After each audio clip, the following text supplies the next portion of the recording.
বিএনপির ভারপ্রাপ্ত চেয়ারম্যান তারেক রহমানের সঙ্গে সৌজন্য সাক্ষাৎ করেছেন বাংলাদেশে নিযুক্ত চীনের রাষ্ট্রদূত ইয়াওয়ানের নেতৃত্বে একটি প্রতিনিধি দল। বুধবার বিকেলে বিএনপি চেয়ারপারসনের রাজনৈতিক কার্যালয়ে এই সাক্ষাৎ অনুষ্ঠিত হয়। বিএনপির মিডিয়া সেলের সদস্য সাইরুল কবির খান গণমাধ্যমকে বিষয়টি নিশ্চিত করেন। সাক্ষাতে বিএনপি মহাসচিব মির্জা ফখরুল ইসলাম আলমগীর ও যুগ্ম মহাসচিব হুমায়ুন কবির উপস্থিত ছিলেন। এর আগের দিন তারেক রহমানের সঙ্গে সৌজন্য সাক্ষাৎ করেন ইউরোপীয় ইউনিয়নের রাষ্ট্রদূত মাইকেল মিলারের নেতৃত্বে একটি প্রতিনিধি দল।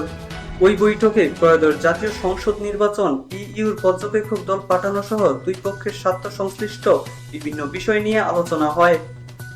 বৈঠক শেষে বিএনপির স্থায়ী কমিটির সদস্য নজরুল ইসলাম খান সাংবাদিকদের জানান, অবাধ, সুষ্ঠু ও শান্তিপূর্ণ নির্বাচন হবে এই প্রত্যাশা থেকেই ইইউ এবার বড় পর্যবেক্ষক দল পাঠাচ্ছে।